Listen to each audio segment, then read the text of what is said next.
Good morning, good afternoon, good evening. Welcome to Off the Rails. I'm your host, Austin Train. We are taped in front of a live studio audience here at the brand spanking new Off the Rails studio, which is definitely not my childhood bedroom. Joining me, as always, my best friend, professional musician, co-host, and the inventor of Spank Coin, Brian Gower. We are joined by a very special guest today. We have my friend James Schrader. How you doing, James? I'm doing great. Thank you for welcoming me into not your childhood bedroom with this definitely live not. Studio audience. This is amazing. I've never seen this many people fit there's a lot into of people. Not a childhood bedroom. We'll see. We just grab people we grab tourists from off the streets. Yeah. Usually they don't speak English, and so I've it's noticed good. that nobody's made eye contact. So I since can I've been say here. we can say whatever the fuck we want. Okay. But there's we have applause signs in 50 different languages. Smart. Yeah. That way you can tap into all the we're ahead of the cultural game. applause.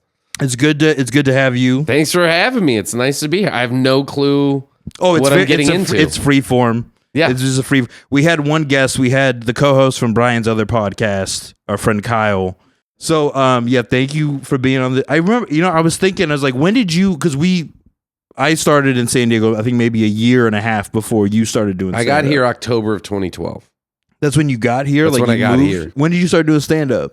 5 months before. Well, I mean, I started doing it consistently 5 months before that when I left Florida. You're doing it in Florida? I had done a couple of mics in Florida, but I was doing a bunch of improv. And when I finally, I got out of construction because I realized I hated, running a construction company.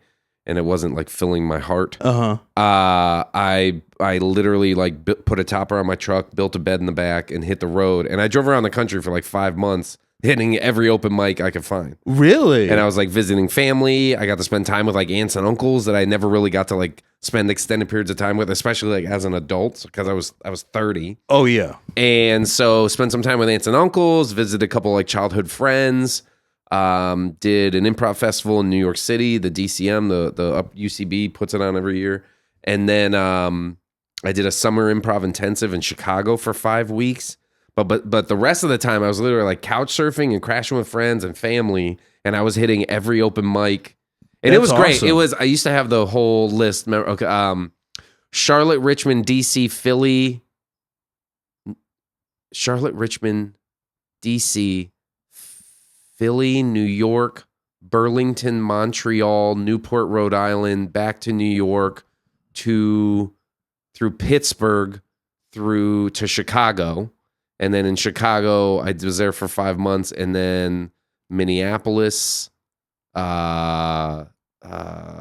Falls, South Dakota, Elko, Nevada, Vegas, Elko, Tahoe, here. Nice. So you did mics. Every city that stand I was up, in, or you do improv too?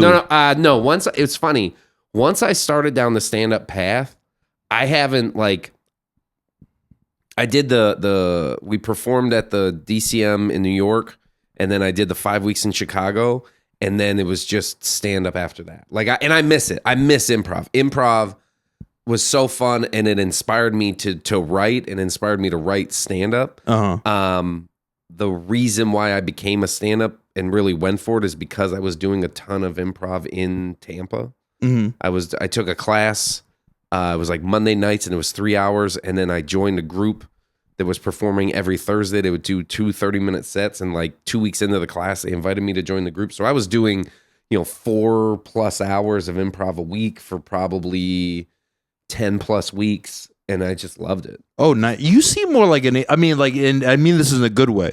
You do seem like more of an improv guy because you've always been very positive, and you've always been very loose on stage. Yeah. And then, and the difference is, I also improv is all about trust. Yeah. And you have to do a lot of bad improv to have moments of good improv. Mm-hmm. And that's unfortunate because also for people to go see improv, you have to watch a lot of, and I'm talking about long form improv, not short form games like Whose Line Is It Anyway and all that. That's great, and that's short form, and that's really good. I don't know how good at that. I'd love to try it. I never have. But long form improv is you're building a scene, you're building a story. You did more long form stuff? Long form. Not everything okay. I did was long form. Really? Yeah, and I love it.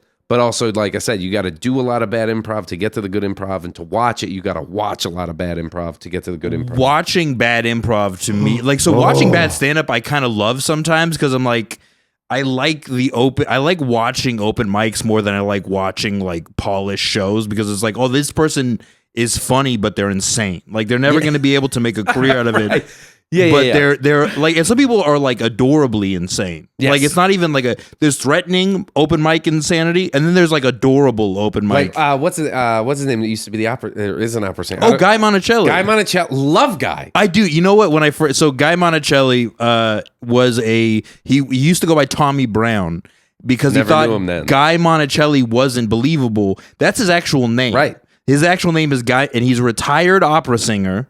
He's a retired opera singer who would live half of the year in a van in La Jolla, San Diego County. Oh, he was in a van. He was in a van half the, well, at least towards the, later, like when we actually got to know each other.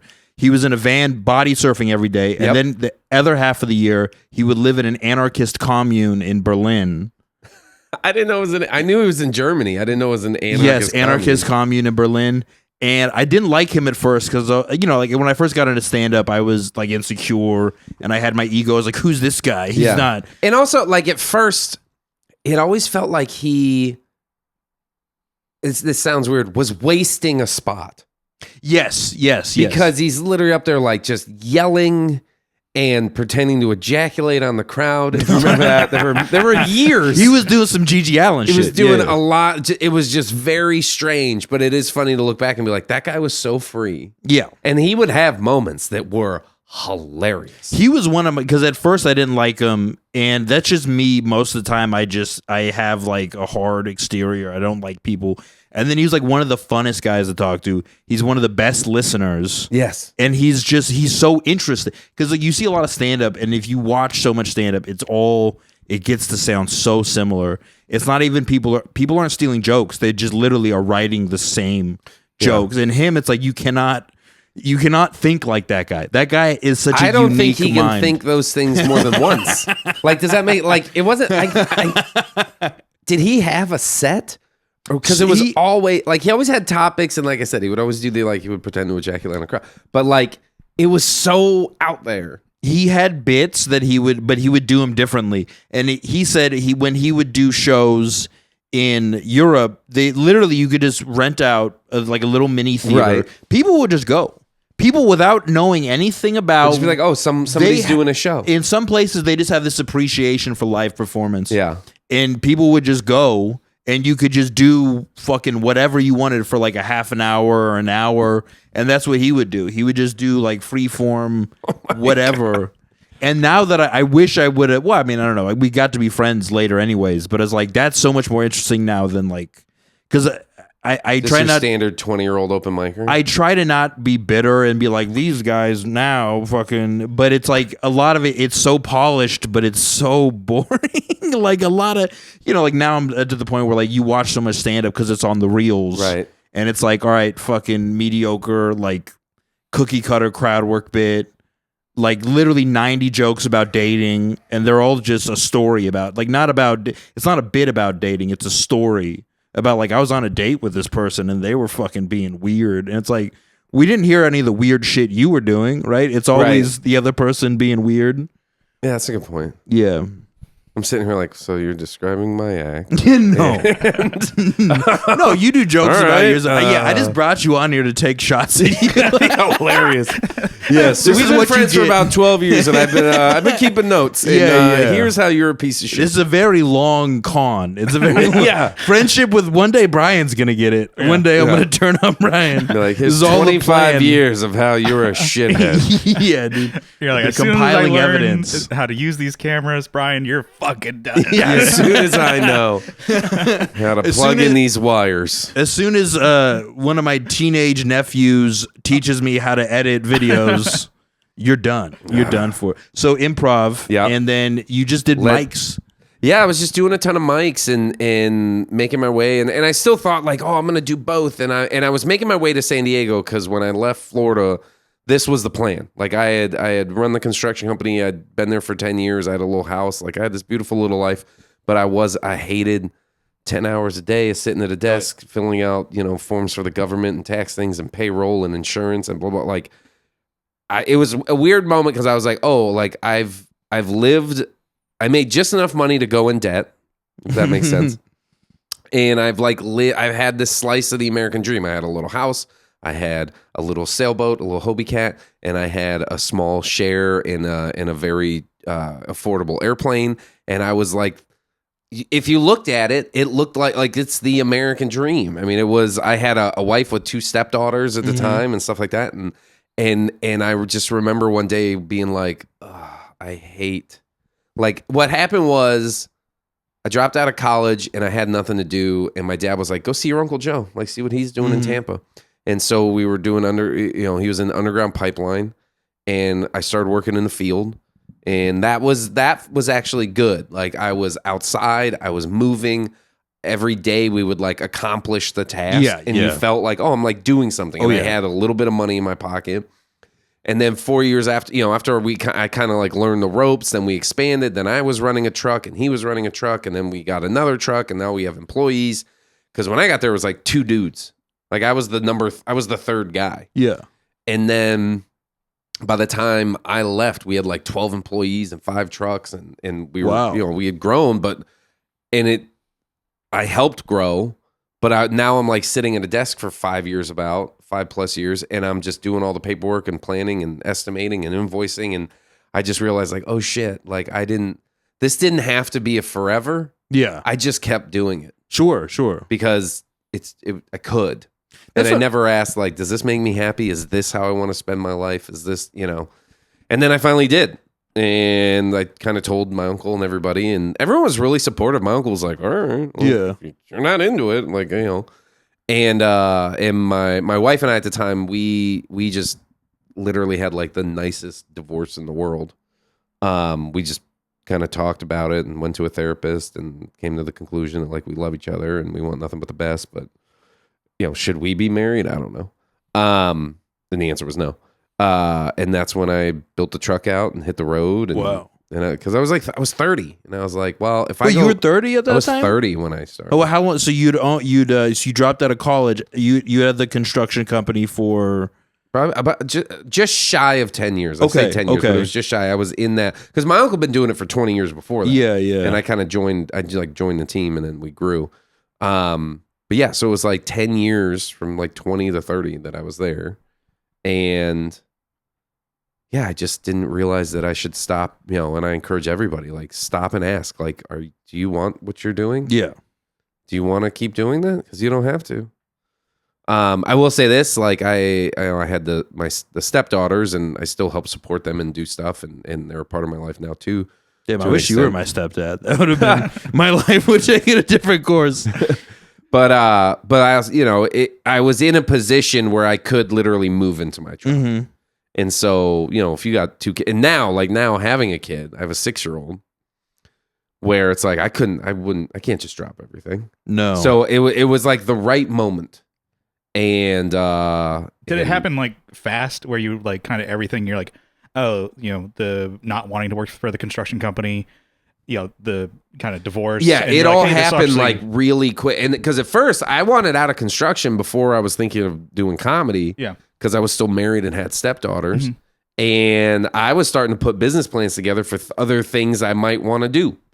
And I was kind of looking into, and I knew there's like a 4 to 6 month kind of, what would you call it? Like transition period out of the construction company. Because we had brought somebody in that I was training to take over doing what I was doing. And so it was during that my wife and I came to the conclusion that that we wanted to split up.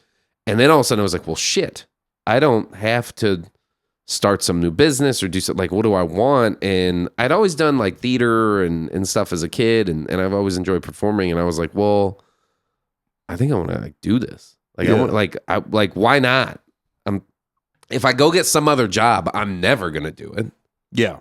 So I might as well just I'll live out of my truck and be a bum for however long. But what was crazy is within 2 months of living out of my truck, couch surfing, and doing open mics, I knew I knew it like at that point, like I have never had less money, but been more happy because it was just creative. It was just it was so much life every day because you were on the move and living out of your truck. Like you're living a lot of life. Oh, sure. The experience. Like you're basically mainlining experience. Yes. Yeah, that's a great way to put it. Yeah.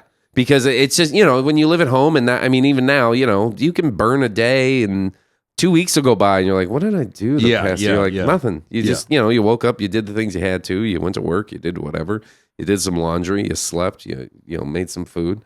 But like when you're in your truck, you're like, okay, my one bag of clothes is half empty, which means in 4 days I'm going to need a laundromat. Okay, where am I going to do that? Where am I going to park tonight? Where am I going to be? And I was staying in I set it up to camp. It was really comfy. And so I was staying in like state parks. I never slept on the side of the road, I don't think, or in a neighborhood. I always like found a place. And I got into couch surfing, which is great. Couchsurfing.org, which is a great way to see the world. Is that still around? Is couchsurfing.org still around? I don't know. Like when I first got here, I was into it because I think I did it 11 or 12 times during the 5 months.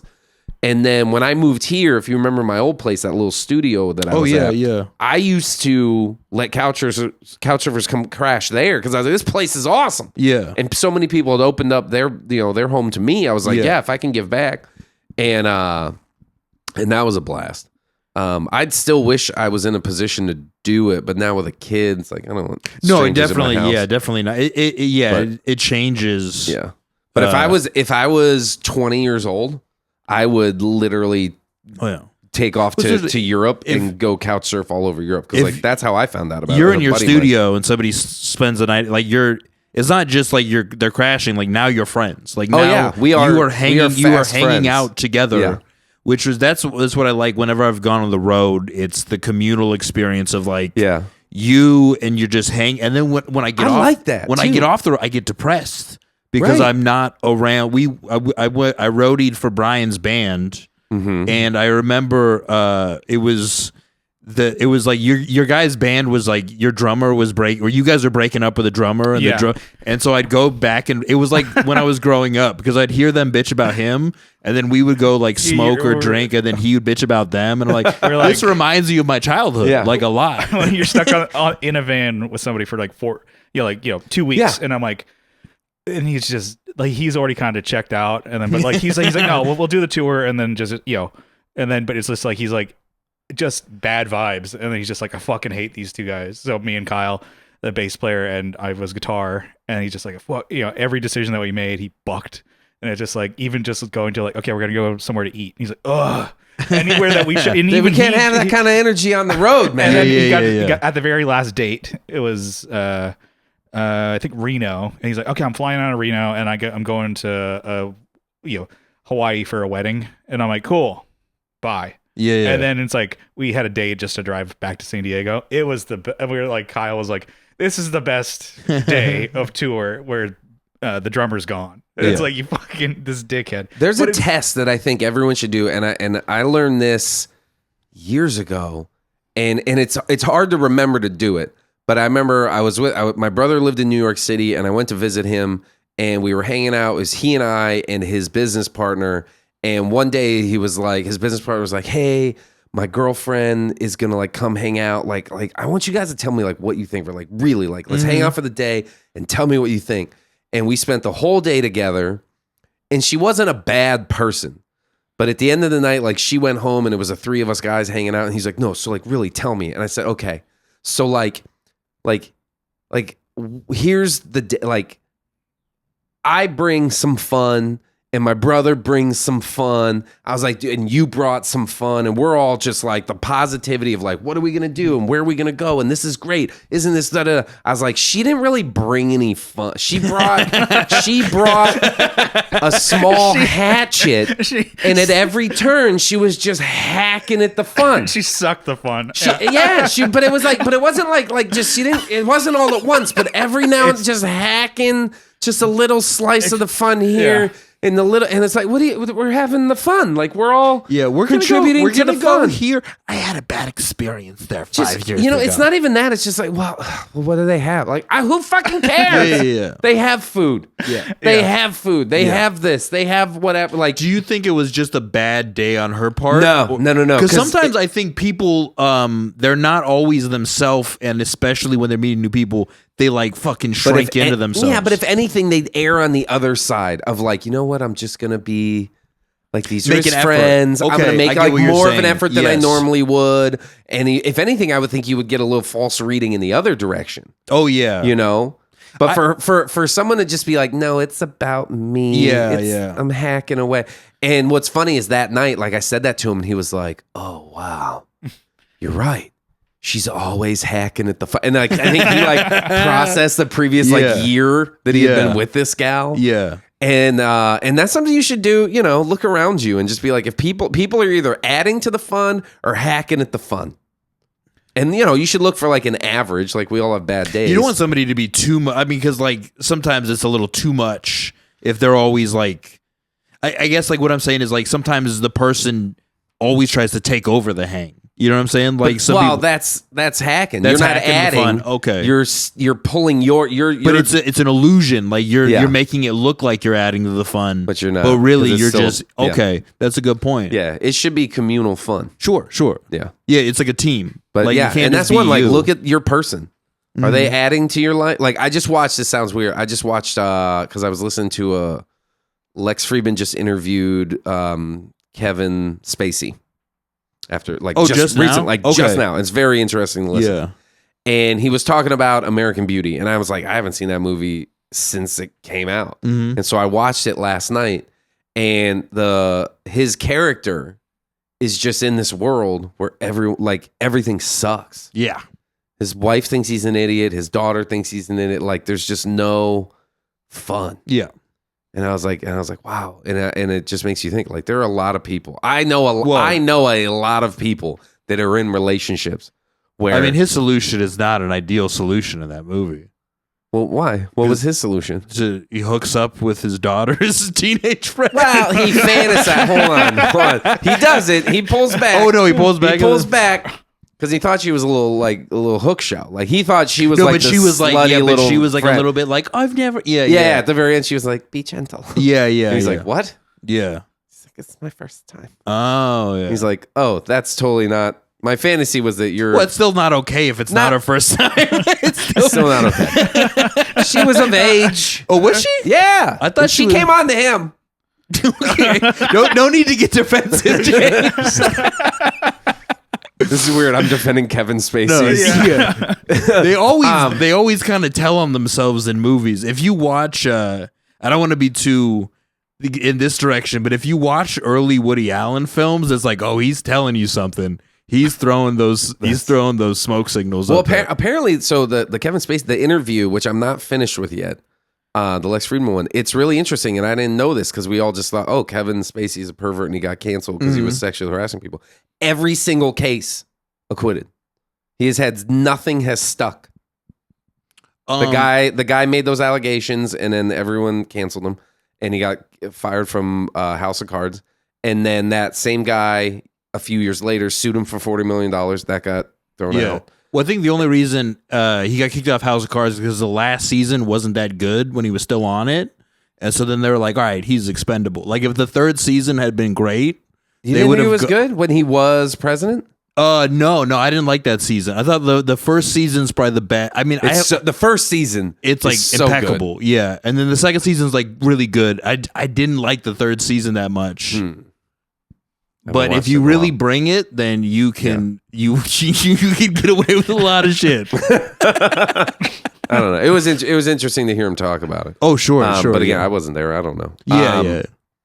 But yeah. So if anyone's hacking at your fun, get them out. Sure, that's a good call.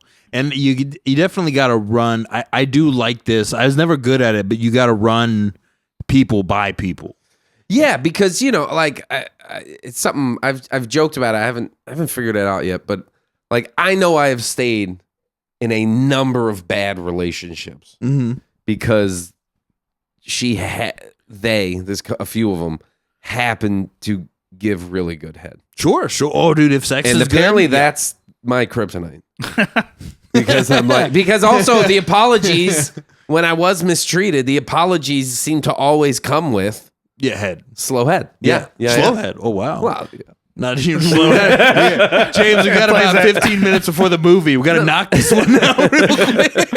Does that song play? Slow head. Take it easy. Yeah. What do you think that's about? But yeah. That is a good point there, because there are things like that will make you stay in relation. But I've also had that go the other way, where there was one girl I was dating, and I introduced her to Brian, and Brian is a little shy, but she got Brian, like, she was talking to him and engaging with him. And I sorry, I don't mean to talk about you. You're not. He's a little shy. He's a little little. But no, she was really good with him. But then later on in the relationship, talking about you like a puppy. She was really good with him. No, guys, if you saw, he was doing all the tricks. He was staying. I brought one girlfriend around, and then Brian bit her. Brian bit her. She let Brian out in the backyard, and he made a mess. I just run into the street. He got hit by Brian got hit by a car. But no, then later, I realized she was actually really mean to me, and one of my friends when I was in LA, he was like, yeah, she's kind of like mean to you. She kind of, and I don't really know how I'm supposed to be treated in a relationship.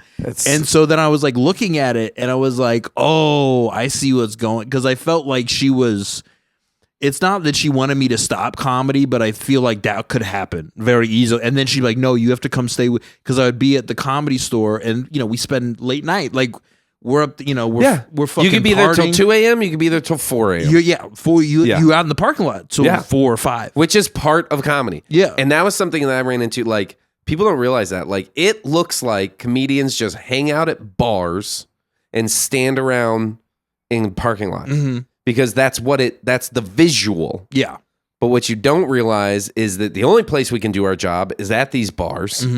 And that hang is the same as the water cooler or the conference room or, in the office, because like that's our office. Yeah. And so when we're there, we're literally, the creative juices are flowing. You're writing jokes, you're comparing jokes, you're learning things about, like that's where you pick up the wisdom from your friends, and that's where you literally are honing your skills to then go on stage the next night or the next show. And you're interacting, because a big part of stand-up is like, it is a people business. You have to interact with people. Right. And, it's going to be, sometimes you're going to have fights or whatever, but like you have to go out and interact with these people. It was funny because I was thinking of one time when I was working at the Hollywood Comedy Store. And, when Rogan, I remember it was like dead when I worked in La Jolla. Right. And we go up there and be like, this is bad. And then they brought in Adam Egget. They brought in Rogan. Yeah, he came back, and then it was sold out every night. Packed every night. But there was one night he's like holding court, and he's like, there's like 5-6 comics around him. And he's just like living it up. Like he's like performing like he's in the sharing parking the lot. wisdom. And I was working the parking lot, and I literally had to keep on.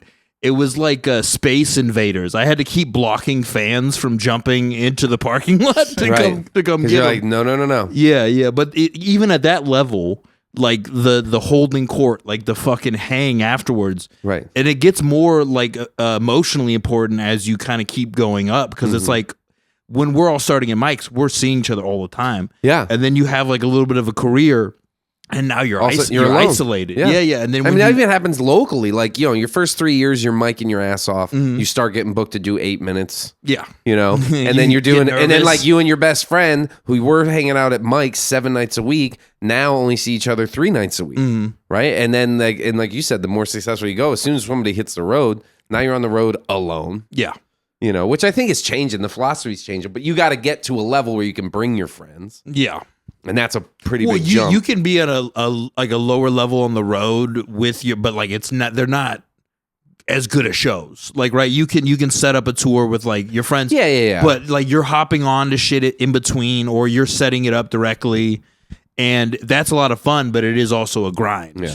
But at And least so you have your lady somebody- was like putting pressure, like, "Come, you need to come over. Like, why are you there so late?" Well, I was doing a lot of cocaine at the time, so it was like every night was a late night, and she didn't try to give me a quick coke, but No, she liked that you kept bringing coke over. Did Yeah. she do coke with you? yeah. Well, she, and then she would do these little baby lines, and I was like, oh, Papa doesn't like that. Like we had a Why? Then you have more coke for you. No, she would rack baby lines for me too. Oh, I'm a little. you're like, no, I want no, super yeah, size. yeah, super size. This ain't that Happy Meal. You can have a Happy Meal. But I felt like, and I can be kind of passive a lot, and I was feeling like, oh, she's kind of pushing me around a little bit, and it was a little bit. I mean, I don't know. Every relationship I think has a little bit. Anytime you're interacting with anyone, there's a little bit of emotional manipulation, right? Like we just naturally do that, I think, without thinking about it. But it felt like she was good at it, and I wasn't, and so it was like, this is not a great. All of a sudden, you're like, how am I wearing this outfit? Well, actually, my passivity is like I'm like ironclad stubborn when it comes to not changing my clothes or like I'll go wherever, like I'll do what you tell me to do. But when it comes to like what I'm wearing or what I'm eating, you can't. Right. Like I was that you can't mess with. I was the picky eater as a kid, where I'd literally make my uncle cry because he would like try to. He's like, my uncle was real good with kids. And he's like, I'm going to make him a hamburger. And I would just sit there. And I remember like I basically defeated my dad and stepmom, who were like, my stepmom's a real hard ad. They're trying to get me to eat something. And I literally waited until like 10 minutes before this movie you were supposed to go see happened. And they're like, fine. And I don't want to say like defeated them, but I sort of did. Yeah. And that my was daughter pulls that on me. the picky eating thing. And she's been going to bed hungry. Really? Because I'm like, this is dinner. Yeah. And also, you eat this. This is literally chicken and broccoli. You eat this. You've been eating this for years, and now just like, I don't like it anymore. Like she stopped liking eggs, scrambled eggs. I think it's a thing with little kids. Maybe it's a type of anxiety of like, what can I control? Yeah, I think there's part of that. I think, I don't know, at least that's what I felt like for me, because then I would not eat something, and then everyone would stare at me and goad me like, come on, Austin. That's not gonna make. And I was like, I'm scared, Yeah. While also you're like, this is all about me. Yeah. Everything's No, about me. I did not like it. I did not like that attention on me. Like I was the youngest, so I'd get attention anyways. Yeah, okay. But like that was like, Huh. because it's like you're forcing me to put something into my body that I don't want to, because I didn't feel like I had any control as a kid. So like at least when it came to eating. Yeah, see, I was the youngest too. I identify with that, where it's like nobody gives a shit. Like, how many kids are above you? So me and my mom had 2 boys before me, but then our whole family, like my mom, her brother and sister, we all did shit together all the time. I Right. was the youngest out of all of them. And how many is that? Let's see, it's 7. Yeah, nobody gave a shit what you wanted. No, yeah. That's what I like. I've been working on like something where someday it's going to be a book or maybe a whole comedy special just called like Third Kid Shit. And it's because I realized like nobody cares. yeah. They look at you and you're like, you still breathing? Yeah. There's food around. Yeah. Like you're fine. We're not, nobody. And what I realized though is it made me like, I think I grew up being somewhat of like a little like master manipulator, because I realized like nobody cares what I want. So if I want it, I have to kind of weirdly like make sure everyone else gets what they want, and my thing like happens by accident. Oh, like, does that make sense? Where you have yes. to like work the room to make sure everyone else is happy and gets what they need, so I can get the thing I need. Because nobody's gonna look at you and be like, "Hey, everybody, stop, Austin. What did you want? Where did you want to go? We're at the amusement park, or we're at the whatever. What did you want to do? If your brothers play baseball, you're playing baseball. You're playing baseball. If your brothers play hockey, you're playing hockey. Playing hockey. We're not. Yeah. No. So that's Also, my hardcore. mom was like tapped out. By the time I came around, dude. she was like, I don't care. She was like, whatever, stay up as late as you want. I'm gonna go out to the bar. Which was nice. Which kind of was nice to a point, because like I got to high school, and my parents were like, "Don't get arrested." That was it. Yeah. Like curfews, whatever. Like my brothers couldn't do shit. And then really? I got to high school. Like I remember my oldest brother came home with like 4 buddies from college, Uh-huh. and I'm a freshman in high school. Yeah. And he's like, they all got to the house, and it was like a Thursday. Yeah. And I was like, so what are we doing? And he's like, what do you mean we? Like, what? We're going to go out. And I was like, well, where are you guys going to go? They're like, I don't know. Like, only 2 of us are 21 and da-da-da.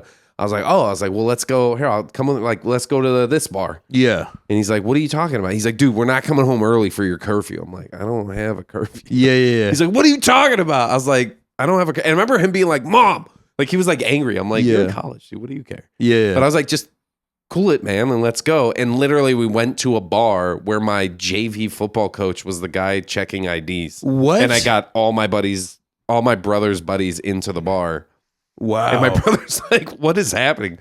He's like, well, man, what time do you have to be home? Like, we're not. And I was like, we're here. Yeah. And I wasn't drinking. Like, it wasn't like that. I wasn't like partying or whatever. I just knew, like, my parents were just to the point where they were like, we raise good kids. Like, they're probably not going to do something real stupid. And they did say, like, if you get arrested, don't call us because we're not coming to get you till tomorrow. Wow. So just like, if you really do, if you screw up, you're spending a night in jail. What do so you grew up in Florida, right? In the Keys, yeah. Oh, I don't know. The juvenile hall in the Keys doesn't sound. They probably just have a beach with like a fence. Just chicken wire. It's not a dog park. Like, please, I mean, clean up after your I know delinquent. kids that were in like juvenile hall, but like I don't know if you would end up in juvie if you just got arrested as a teen. Because as a teenager, you're going to jail. They might separate you in your own cell. I don't know. I never went to jail. I went to No, they just took me straight to juvie. They didn't take. I mean, also San Diego's like a bigger metropolitan area. What'd you get arrested for? Was that fucking? That was like an evil villain. Dude, it was all a dude. I got. It's like you're not gonna say it's bullshit, bro. Basically, bro. Let me tell you something, bro. So I stormed the Capitol before it was cool. Before it was cool. Yeah, dude. I had my Bad Brains punk rock T-shirt on. I was like, yeah, dude. No, I had a D. This is very embarrassing. I had a DUI for weed because I didn't know how to drive, and nobody taught me how to drive. And then one night, my mom. But you had your license. No. Oh. I had no license. You just took the car? Yeah. We went to go get weed. And then my friend drove there. You were like 15, 16? Oh, I was 17. 17. I didn't know how to. I was too passive as a kid. And so they're like, you want to learn how to drive? And my best friend sold weed. And so I would just drive around with him all day. Mm-hmm. And then him driving or you driving? He would drive. Okay. All day. I didn't even know how to drive. Right. Like nobody taught. Like I was the youngest. Like nobody really taught me how to drive.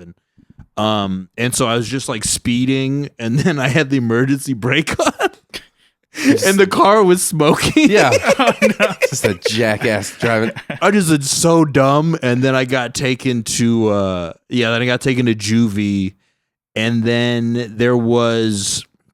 I don't know how much I want to talk about the other thing. There was a warrant out for me, but they didn't. It was there was like a fight, and I did not start the fight. The other person called the cops.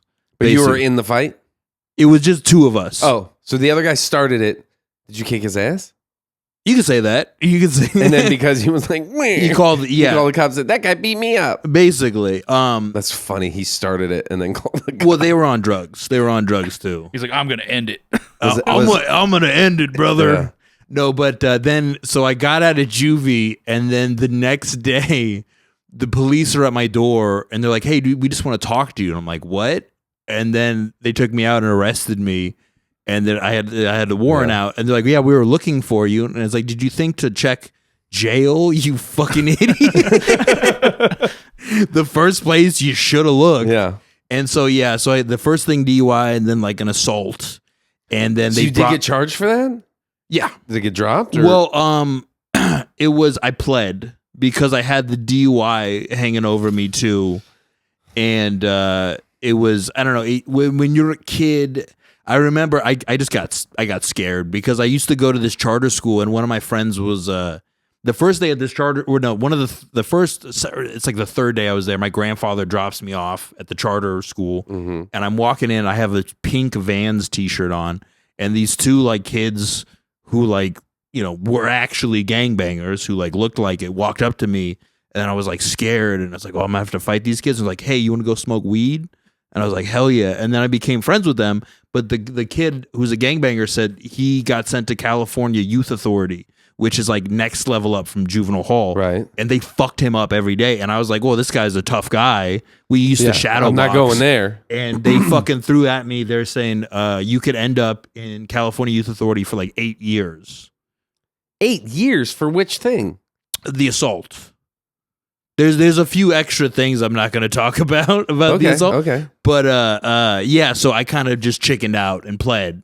I don't say chickened out. All I want to know is the extra things. The what? All I want to know is the extra things. Oh yeah, we'll talk about it. That's all right. That's all right. Wow, that's crazy, man. Yeah. Yeah, and that's a scary one. Like, where were your parents during that? Like, what were they saying to you? Like, did you have a lawyer? Yeah, Was your lawyer like, hey, this doesn't look good, you should take the plea deal? So it was the craziest thing is like the legal system sucks really bad, and people are like, because people will see it at the top and be like, oh, this famous guy got away with something, and it's like, yeah, but for every famous guy that gets away with something he for sure did, there's like a shitload of dudes. And usually that are pleading out that are just the entire state is like throwing their weight. So when I was in there, after the second time I got taken to juvie, dude, this lady was badass. She just went right in. She knew all my shit. She's like, this guy's never been in trouble before. And then the prosecutor was like fumbling with her like binder, like, oh, she just got me right out. But then they were like, oh, I'm transferring tomorrow. And I was like, this fucking lady. In your mind, you're like, can you stick around? I might need you in the future. Yeah. I was like, you fucking, can I just have, and then we got another guy, and then he was a public defender, and then we eventually just, my parents paid for like a lawyer. Right, yeah. But it's, because it is your, like, you're calling the shots, but it is overwhelming. It's like scary, because it's like, and the prosecutors are telling you like, hey, we're going all the way. If you don't plead out, then we're convicting you and we're asking for the maximum sentence. And this was after my best friend who sold weed. He had been through it, and he was saying like, you go to court, and they had painted him as this criminal mastermind, and he was a straight A student. Happened to sell some weed on the side. Like, yeah, he was. I don't want to out him too much. Yeah, but straight A student, nerdy kid, and he just was a great weed salesman. Like he never ripped anyone off. So he was ethically selling weed. Ethical and drug they're like, dealer. he's a criminal mastermind. And I was like, dude, he can't get a date. I don't know how you thinking that he's this. So seeing him go through that before, and then I'm going through it was pretty wild. But yeah, eventually, like I pled, got probation, and I got picked up later because I failed to make a court hearing that never happened. And so I had to go through all this shit over again. I got like pulled over. They took me in. Yeah. They're like, oh yeah, there's a bench warrant for you. And it was like, oh, and I go to court, and it's like, yeah, due to a clerical error, the court date never happened. And then after that, I kind of pulled away. I like withdrew from the world because I was going to community college. Yeah. And I just kind of like took like hid from the world for like a year or two. But you mean like got your shit together and went to community college and kind of straightened out? No. I dropped out of community college, and I was like, they're gonna keep fucking with me no matter what I do. And then after a year of just not doing, I got into stand-up comedy, and then this is like, oh, like what I do actually does, like I can actually make a right. It sounds really corny. You can choose a path. It sounds really corny. I can actually make a difference. Like. I have a level of agency. I can affect the environment around me. See? Yeah. There you go. And now you got back into all the drugs and shit for a while there. And oh, well, I was smoking weed as a kid. How old were you when you started? Oh, 15. Okay. But like everyone in my family, everyone in my family is raging alcoholics. And I didn't know this till later, but like a lot of like my parents, they were like doing drugs. Mm-hmm. And then being like me and my brothers got into drugs, and like, how can you do this? And it's like, it was literally I learned it from watching you. Yeah, exactly, Dad. Exactly. Oh wow. But then I got into drugs. Got into different drugs later. Mm-hmm. So just going through the different phases. The stages of the moon. I never really. Oh, that's good. Well, you seem like you've always seemed like a very mentally healthy. Oh, I'm a very person. Good actor. You're a very good actor. Yeah. What do you get depression? Not as much. I used to. College was really hard. I feel like even high school and stuff, like I had depression, and now I look back and realize that I also had a lot of anxiety as a kid and just like super insecure. I was the funny kid because I thought I had no other value. Okay. So to me, if the people around me weren't laughing, then they probably didn't like me. So I better make people laugh. You need positive validation. Yeah. Because in my that went on until I was an adult. Like I had a really great conversation with a buddy of mine where, I just told him one day, like I just like one guy was like this welder, and another guy's an artist, and another guy like could literally build anything with his hands, and and they were working on a project, and they didn't like invite me to help with this project. It was like a boat project. And this sounds very weird, but and we were talking. I was like, wow, I was like, I didn't, I just, it would have been cool to hang out. And I wasn't like, why? I don't know. Maybe I was being a whiny little bitch, but like, it was just weird because I was like, well, I didn't. He's like, oh, well, I didn't, I just didn't think of it because we were doing this and we were doing that. And it was like, it hit my mind of like, oh, you have no value. Like, you can't contribute. Like, they didn't call you to come hang out because in no way did they think that you could contribute to this project. And then in talking through it, like, I kind of realized that, like, oh my God, like, that hurts so bad. Mm-hmm. And luckily, that guy is just an awesome guy. And he was like, what are you talking about? You sailed, you fly, you've done this with me, you've done this. Like, dude, he's like, I am so sorry that like I would ever make you feel that way, but like you have so much value in my mind, and I love talking to you about all the things that I do. And it was just weird that like, I was like in my late 20s, and I'm still in my head like, nobody likes me unless I'm funny. Like, that's all I am. I'm this funny fat kid that and that took a long time to get through. And like college, even actually up until I started stand-up, I had friends once I started stand-up that I had known my entire life, very good friends, that I started stand-up and I went back to Florida and I was like visiting friends, and one of them called my brother and was like, what's wrong with James? Mm-hmm. And he's like, what do you mean? He said, well, like, I thought he's a stand-up now. Like, I thought he's doing comedy. Like, he's not funny like he used to be. They're like, I thought he'd be funnier. Like, he's not funny anymore. Mm-hmm. And my brother told me, he's like, hey, people are worried about you.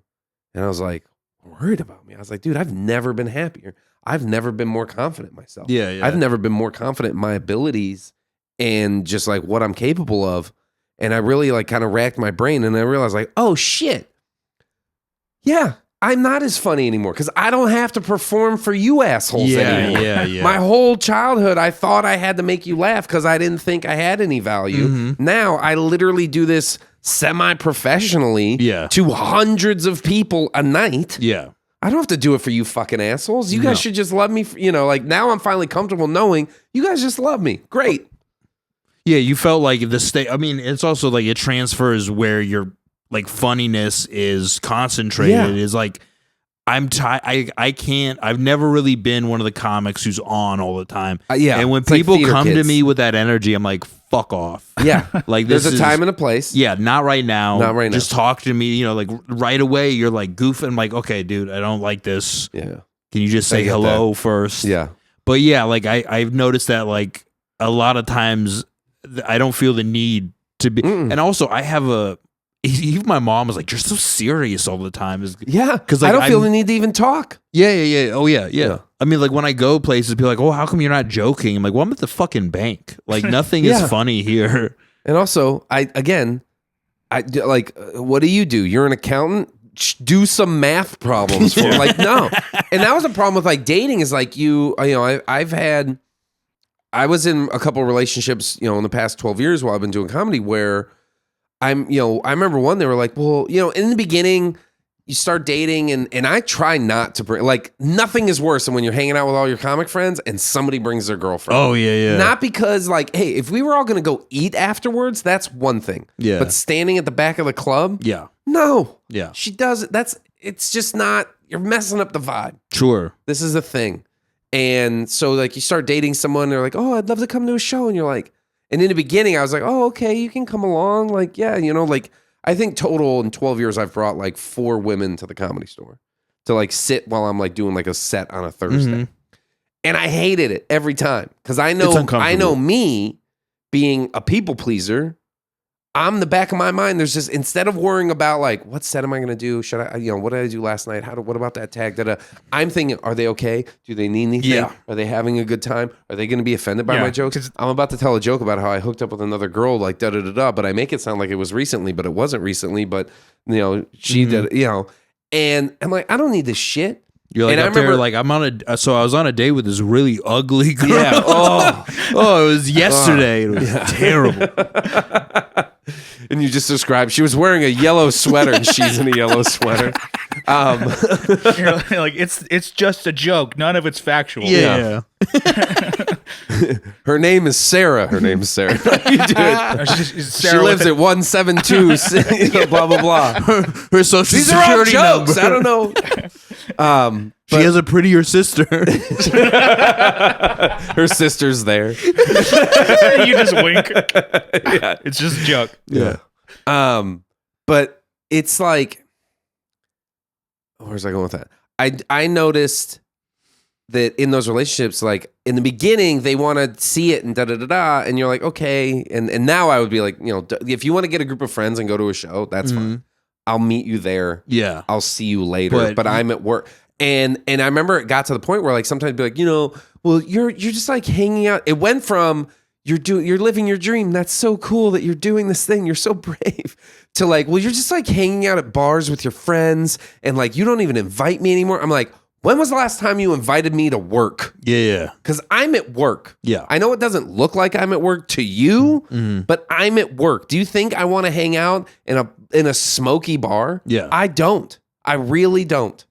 But that's where I have to go. And then after that, when I'm standing around hanging, as you call it, like, this is literally how, there's a comic in town from that city, and his friend is this guy, and you got introduced to him, and 4 months later, you happen to be in that city, and that guy gets you 3 spots. Yeah, yeah. Like, this shit's important. And from those spots, you get more spots. Yeah, yeah. And it's the kind of thing where like people talk about networking in corporate world, and I'm like, I've never seen better networking actually pay off than in comedy. Oh yeah, I don't want to get too bitter again, but like when I was in LA, there's people who I just thought were so unfunny, like brutally unfunny, but such good network. Yeah. Perfect. We're both picturing the same person. Yeah. But yeah, that happens, dude, and it's like mind-boggling. But it's like you could learn so much from that comic, right? Like the hustler who's not as weird as it sounds. I think you can learn tons from great comics. Mm-hmm. You can learn more from bad comics. Yes. You see, watching people bomb teaches, and bombing teaches you way more than having a great set or watching. Watching murderers is. It's funny that we use that term. It's like watching serial killers, murder audiences night after night. Is like you can learn cadence, you can learn timing, you can learn. But there's certain talents and abilities they possess that not everyone. Because I've also seen like very like killers. Yeah, I mean when you try to give people advice, and it's like he cannot do what you do. Like that. This comic, you're telling him how to speak French. Yeah, exactly. It's like it was like there was the Ted Williams, Hall of Fame baseball player from San Diego, played for the Boston Red Sox. Great hitter, terrible coach. Because he couldn't understand, how come you can't just hit a home run every time? Watch here, give me the bat. Watch what I do. Exactly. Just do that. And there's an innate talent that you can't always, but yes, and also you can learn so much of what not to do from, there's like road hacks, and then there's like comics who are only regional. If all they're doing is like there's a lot of references, you can learn so much about what not to do from them, like people who won't go past like a 30-mile radius, right? And they'll do great, but it's like you'll see the kind of when you're in LA, everyone has a joke about being an Uber driver. When you're in New York, everyone has a joke about being a dog walker or on the subway. Yeah, exactly, like the subway or whatever. And it's like, okay, but how are you going to translate that when you do Indianapolis? Yeah, to Omaha, where it's like you get great crowds in these like. Remember Pauly Shore had a joke that he was like, yeah, I'm huge in tertiary markets. Yeah. But it's like, those are great shows. Those are some of the funniest shows. Oh my gosh. You said Elko earlier. One of my favorite road experiences with Elko. We did the Elko had a side room? door. Yeah, they had a little comedy club, and like everyone was super cool. Yep. It was the funnest hang, and it was like the best crowd. It was like one of the best. And like I never would have heard about Elko. I would never like. Right. Why would it's you a go to little Elko? mining town. Yeah. Yeah. But it was like, oh, I love this Like place. I had some really good the best set I ever had, probably up until that point, but even now it'd rival others, was in Indianapolis one time. Oh, really? And that was literally the set where I knew I was going to do this for the rest of my life, or at least I knew I could. Yeah. And it was an 8-minute set, and I got I just saw it the other day. I got pretty much I got oh shit. I had this memorized at one point. Pretty much I averaged a laugh every 7.4 seconds.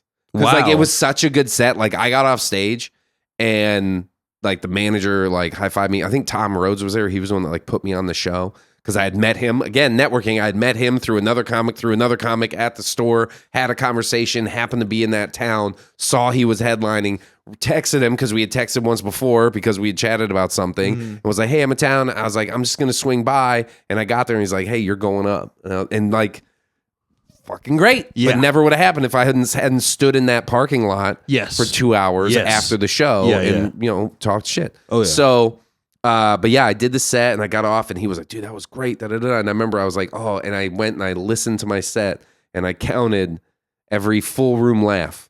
And every now and then I'll do that. Every now and then, because I remember hearing Ralphie did that, like, it's on YouTube. He sat down at the store because, like, what's her name used to teach the classes? Sandy. I think it was one of Sandy's. And Ralphie just, like, popped in and he sat there and, like, gave a lecture for, like, 2 hours. Wow. About stand-up. And she let him? I guess. I don't know if it was her class or whatever, but it was I'm pretty sure it was at the store. Maybe it was at the had to Factory. be. I don't know. But it was somewhere in LA. He just like, oh, there's a class of like students of comedy here. Yeah. And he sat down and just like lectured. It was, and it's on Wow. YouTube. It's great. Totally worth watching. But he talks about like, you know, you should be cutting every word you don't need and da da da da. Yeah. And he was like talking about laughs per minute and this and that. And I forget what he said. It's so funny. I can't remember the numbers, but it was like 15 a minute. No, that would be one every 4 seconds. That's not it.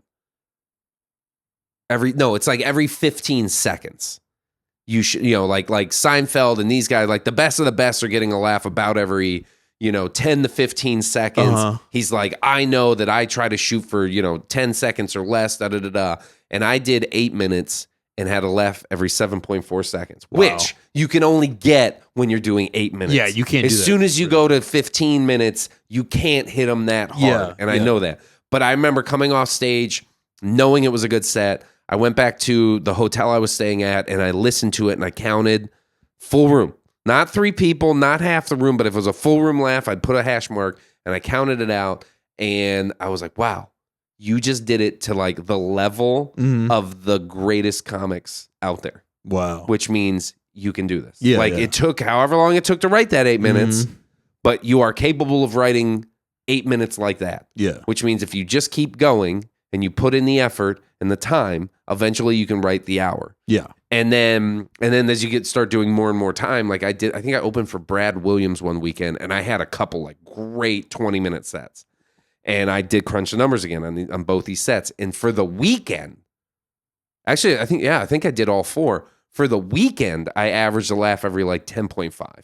Wow. And I was like, you murdered that. Yeah, weekend. yeah. Like that was, so it was just like this thing where every now and then I do it after a good set. And I'm like, this is what you're capable of.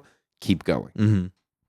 That's what I would notice that from, I don't know, this is like from the other angle of like, I worked in the comedy clubs. I worked at La Jolla Comedy Store for like 5 years. I worked. Which is literally, working there is like you have your doctorate in comedy. You have witnessed. Well, then working in LA 4 years, but seeing headliners bomb, where it's like this is literally one of the greatest comics of our day, or not even that great, but somebody okay. who has a successful career. Yeah, like not get laughs for big chunks. Yeah. You're like, I can fucking do this. Like, come on. Like, I can fucking do that. Yeah. Like, I don't get laughs from big chunks all the time. I go through weeks But without you have getting to. laughs. Yeah, I mean, but you have to. And that's the thing. That was the one thing. Like, I've been here 12 years. I've only been to LA like 4 times. Because for me, every time we went up, it wasn't worth the stage time. Well, I went up a few times early on, had fun, and then I started driving Sandy Shore. Right. And it was such a bad experience because Mitzi Shore was like way harder on comics, but she could make you, she could break you. Sandy could just get you fired. That was it. Like, because literally, there was a number of La Jolla guys that she had already gotten fired. There was Hollywood guys that she had gotten fired. My friend, For what? for just being rude to her or not opening the door for her. There was one guy who But she had nothing to offer on the other end either. It's not like she could get you past. No, I mean, she could get you some Looked at. spots here and there, but she had to really like you. And she got one of the guys who took her class. She got him a door guide job, I remember. And everyone would watch him like, oh, you're so great. Oh, you're so great. And I'm like, okay, sure. You're making this is like training wheels. This is flippers. Everyone here is supportive of you. You're going to go to Mike's, and I would see that the comedy class people, like some killers have come through comedy classes. I would say they would have been killers anyways. And right. maybe they gained something here and there, but it's so supportive. And it's like, okay, go out to the open mics. Go out to where the open mic hosts for a long time would just literally shit on, like not even be That funny. was a weird vibe up there, too. They would just shit. That was the old comedy store, LA comedy store guys. Right.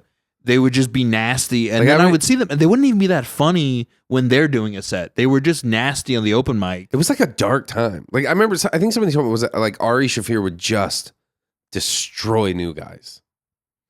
Oh, But that was like early. Ari Shaffir is always kind of he's like a comedy grinder, but I've always he has this like nihilist streak. I want to say not about. I mean, his funny thing. He gave a seminar at the Comedy Store when he was leaving for New York, and it was in the main room and it was packed. And then I was driving comics. Yeah. I was driving Sandy, and we were doing her class in the belly room the same day.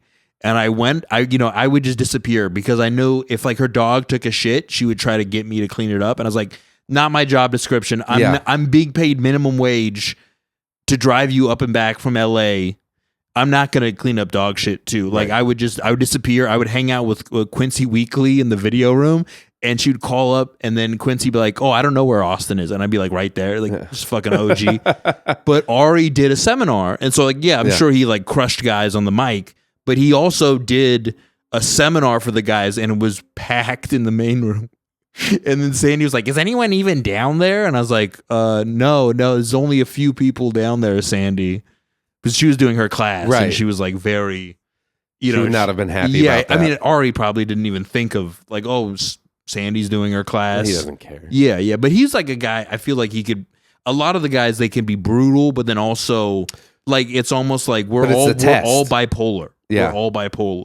But I think, I don't know, because you see guys who are bullies but who aren't funny, which really bothers me. Yeah. That really bothers me more than anything. And then also like you get a few years in, and I remember being like 2 years in, and we did a show at Till 2, and I won't say who it was, but then there was a guy that was like, who was incredibly talented, still kind of does stuff. And I think I know who you're talking about. and he didn't have a great set. And that would happen to him. He was so funny, and all of us loved him. And he was like hilarious, but just sometimes the sets just wouldn't go. And I remember like I came walking out with somebody, and we're like, like, oh, that was pretty good. Like, we're kind of happy. We're glowing a little bit. And he was just like, I don't know what the fuck you guys are so happy about. Just wait till and it's funny, we're like 2 years in at this point. He's like, just wait till you're 4 years in and nothing's happening for you. Just wait. You won't be happy anymore. It was like, which is also weird that this is one of the only things where people are like 4 years in, and like there's this weird expectation of having to be extremely successful fast. Yeah. Well, I think it's because people from the outside looking in give you these weird, like, when are we going to see you on TV? Oh my God. And it's like, everyone. Let me tell you something.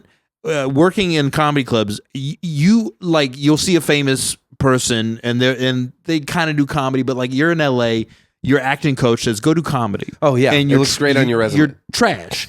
But then you see these fucking road dogs who, like, a lot of times maybe they're doing some kind of hacky stuff, but they're command of the room. You're going to have a better time watching this guy who's not famous at all than you are of watching the guy who's on, or the lady who's on TV. If you're not a comic, you don't know he's hacky road dog. Yes. You just think this guy's on fire. Yes. And also, they do it so well. They're like, this guy's just thinking this stuff up. Yeah. Well, it's not the material. At some point, it's you. And the material is almost like an instrument that's like moving through you. But you see that from people who don't understand, like they're not in the world of comedy, coming from the outside. They're like, oh, when are you going to be on Jimmy Kimmel? I would like, get that all the time.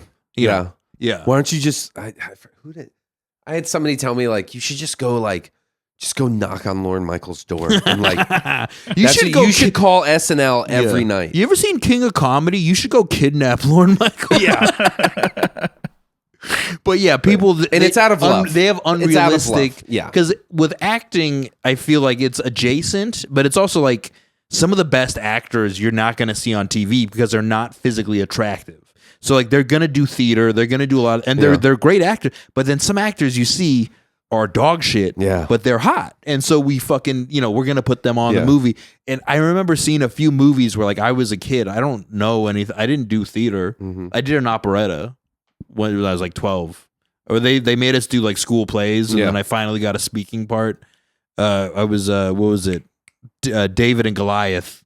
I was one of the like the generals for like sorry, none of this matters. My brain is fucking tangential, but and then even when I was watching these movies, I see like, oh, this person is a bad actor. Like I shouldn't be able to tell that you're a bad actor. I shouldn't be able to tell you're acting. Yeah. But like with acting, it's like you can become successful very quickly. People don't know why though, because a lot of times it's like, oh, your dad's a producer. Like, and it's like not taking shots at it because some people are talented and they are Nepo babies, but it's like that's why this guy's been banging on a wall for 18 years. That's what the people outside of the industry don't know is that they see some unknown gets a Netflix special and they're like, I mean, why aren't you just knocking on doors? And it's like that unknown's been doing this 20 years. Yes. Like that's the other part is like definitely I liked that it was probably around year 4 or 5 that I think I relaxed a little and was like, just ride the ride. Yes. Just all you can do is keep getting better. And I think it's like a Barry Katz, like just be undeniable. Yeah. Man. Well, I was talking with Jeffrey, me and Jeffrey Berner. He started with your group. Yeah.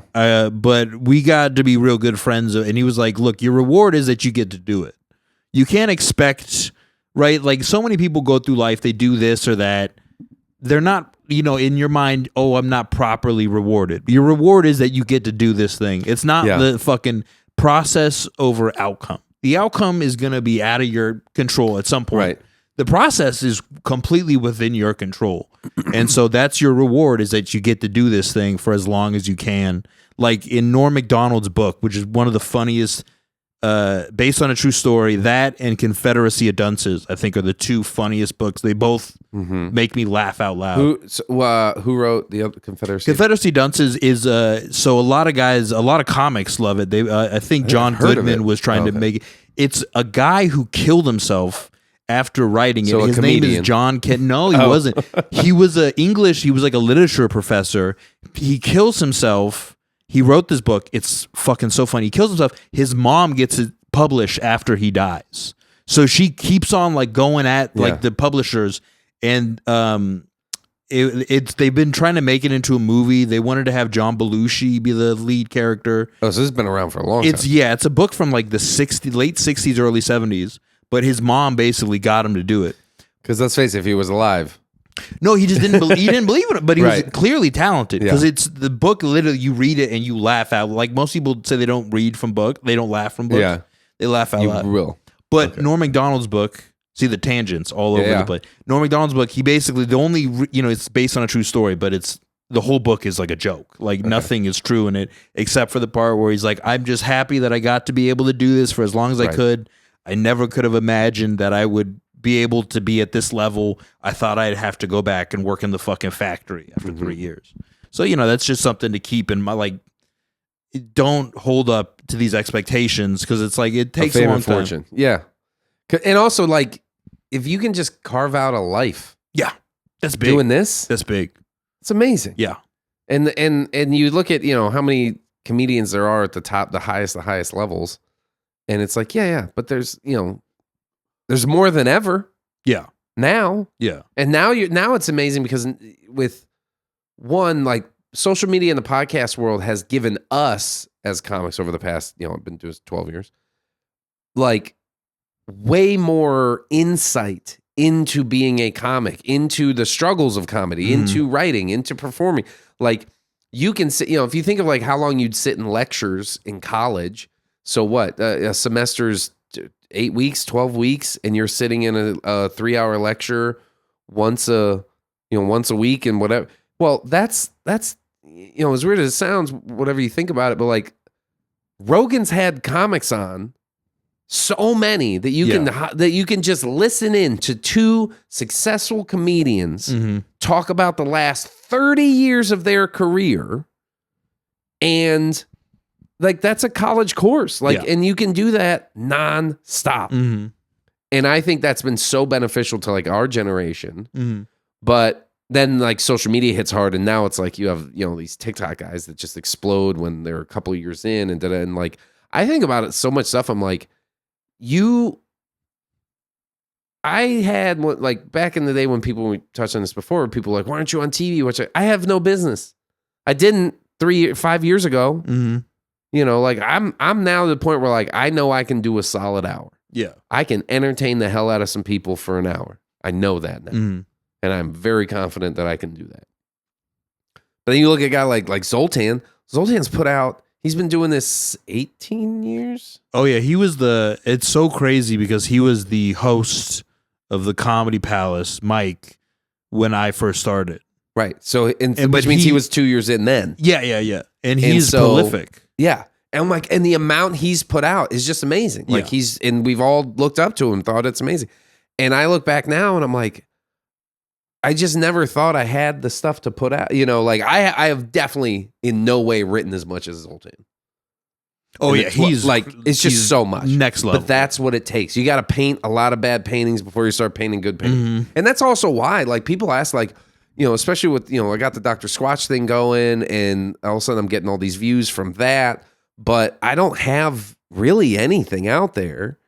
And people be like, why don't you have comedy on? I'm like, because this is my first shit. Like, this is not the first song you write is not a good song. There's a lot. I mean, also what I've been seeing is like there is complete oversaturation with specials where it's like there's guys I would see signing up at open mics who, and that have Netflix or have not YouTube. They have special. something. They have specials somewhere. I think for shocked a while people were able Amazon. to get on Amazon because they get paid to get on it, and it's like. I always thought somebody would tell me when I don't know. That was my my miscalculation. Somebody's going to tell you you're ready. I remember hearing people are going to be like, I'm ready. And they're not going to be. Yeah. I think it was Whitney and somebody else were on a podcast and they were talking about how like they're meeting these young comics and they're like, well, how do I get this? And how do I get that? And who do I need to talk to for a manager and an agent and da-da-da-da. And they were like, you're 3 years in. It might have been Sarah Silverman, actually. I forget. That sounds like Whitney. But it could have been Whitney. But they were like, just get good. Yeah. You don't have to worry about anything else besides getting good. Don't go barging down doors. Don't go asking for this and that and da-da-da-da. Like, when you're good, things will happen. Yeah.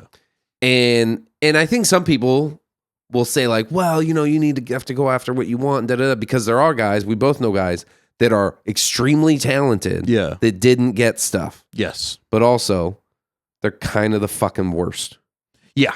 The self-sabotage. The self-sabotage, the self-defeat, which you have to fight against, I think. It's like I have to fight so hard against it because I know my mind turns to resentment so quickly.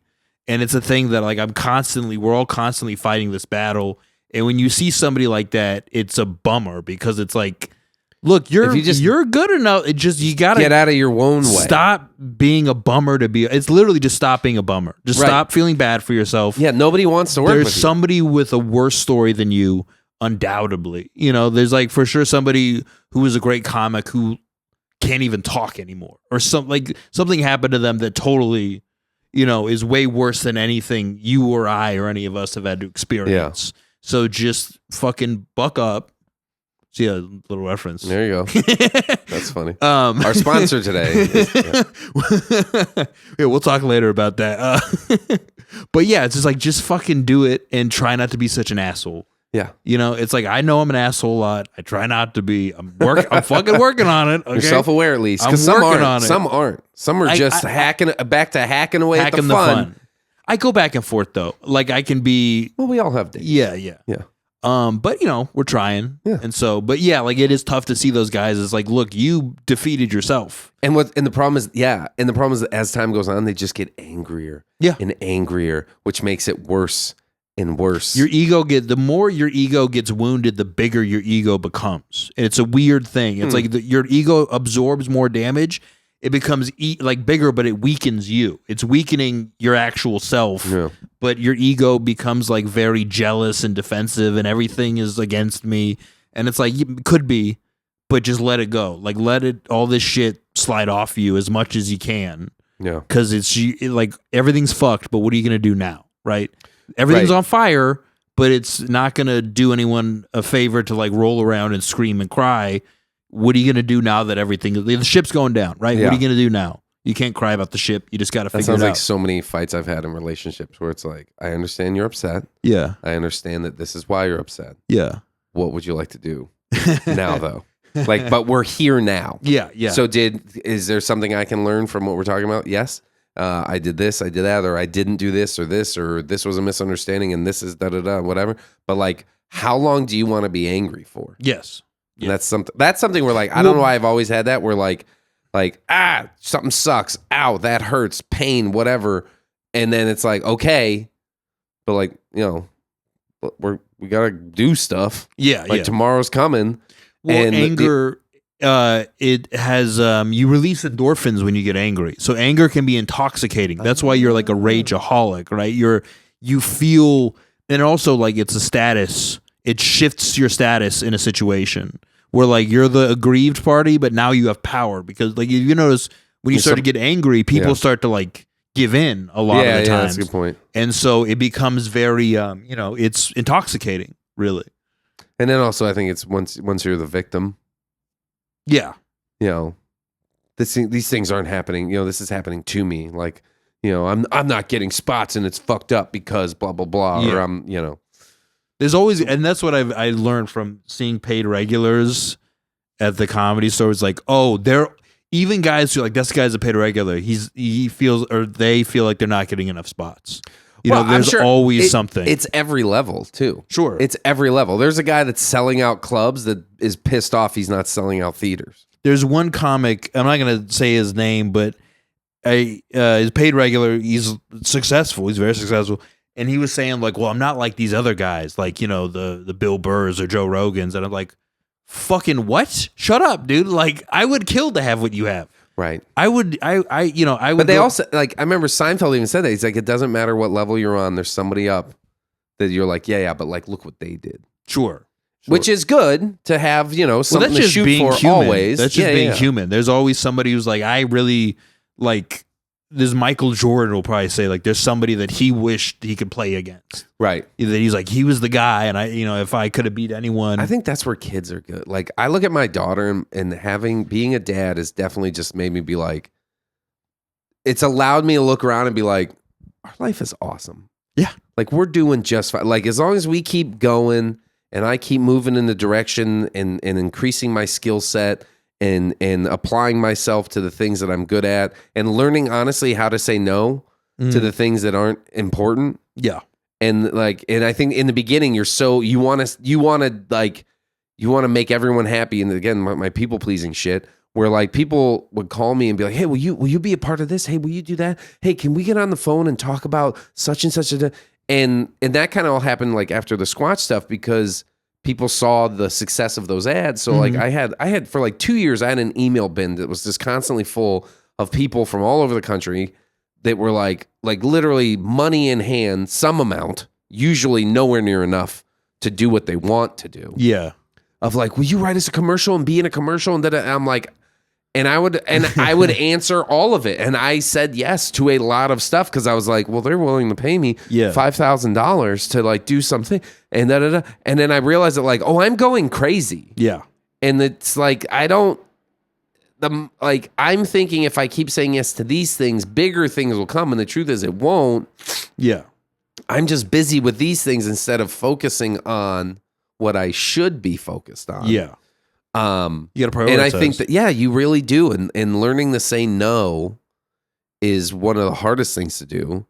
And also one of the most important things to do. Because it is very easy once you get a little bit for a lot of people to want your bandwidth. Yes. And I just don't have it. And that's where having the kid, it was like, oh, no. Like my bandwidth that I have for my child will not get reduced for shit that I'm not extremely passionate about. It forces you to prioritize, I imagine. Like with comedy, you want to do, at the beginning, it's like you got to grind. You got to do everything, every set, every mic. But even that, I remember that where there were guys here that were like, oh, I'm doing 17 sets a week, which is amazing and possible. But I was still doing 12.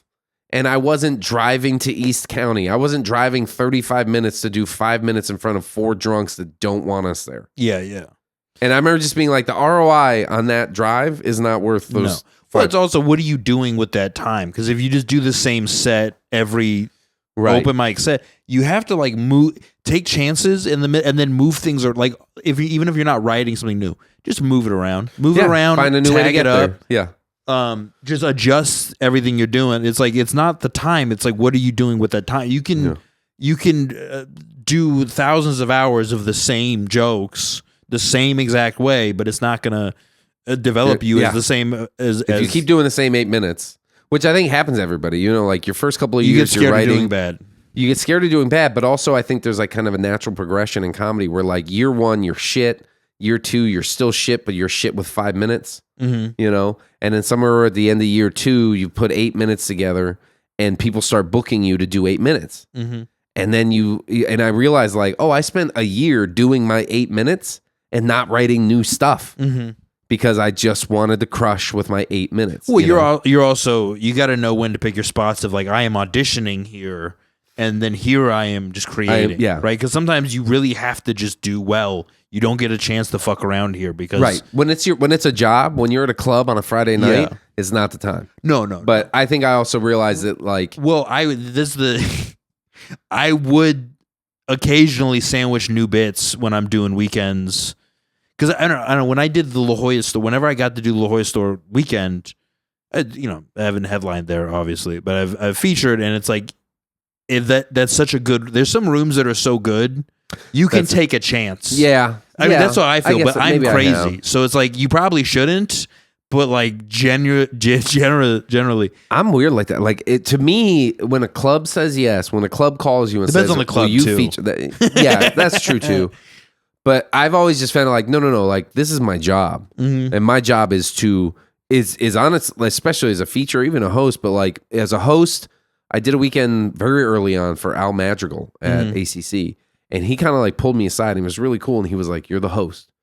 And first he was like, I think it was after the first show. He was like, how long you been doing this? I was like a year and 2 months.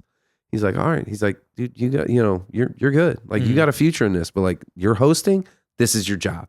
You're the cheerleader for the show and you're here to turn 200 people into one crowd. He's like, I don't even care if you're funny, but I need you to just be a cheerleader for the show and turn 200 people into one group of people, or like into one audience that's listening and focused. Yeah. And I was like, oh, wow. And so like, that's your job. And then when you start featuring, like as a feature, I look at it as a feature as like, that is an audition every time for the club. And also like, you need to do well. And there's never been a part of me that's like, well, don't be too good. And I think some headliners don't like it. Yeah. Some headliners take guys on the road that don't do super well as the feature because then they look There's amazing. A few guys, that's their and I think I always just had this operandi. thing of like, no, I'm here to bury the headline. Yeah. Every time. And one time I did, it was Tom Rhodes actually pulled me aside because I did a set on a show Actually, it was that audition, that 8-minute set. Mhm. And he was like, the feature's really upset with you. Yeah. And I was like, what do you mean? He's like, you fucking murdered, dude. Yeah. I was like, what? Isn't that what I'm supposed to? He's like, yeah, fuck that guy. Yeah. Yeah. He's like, no, you did what you're. He's like, every time you were on stage, your job is to crush. Yeah. That is your job. Yeah. And if anyone tells you differently, Yeah. They don't give a fuck. Well, because they don't give a fuck about you. They give a fuck about them. well, Right. yeah, So yeah. they're like, no, you need to sacrifice yourself for me. Fucking Like, why? no, be a better You comic. are on your own. Like that's the thing with stand up that starts to get to you after a while. It's like you're on your own. You can't always expect other people to help you, but also like you don't have to try to take advantage of other people. No. There are people who do that, but it's like you have to just. It's like golf. You're playing against yourself. You're not playing against anyone else. You have your own thing, and I've known headliners like that who would stop booking. Once somebody did too good, they're not bringing them back. Yeah. But I've also had like headliner.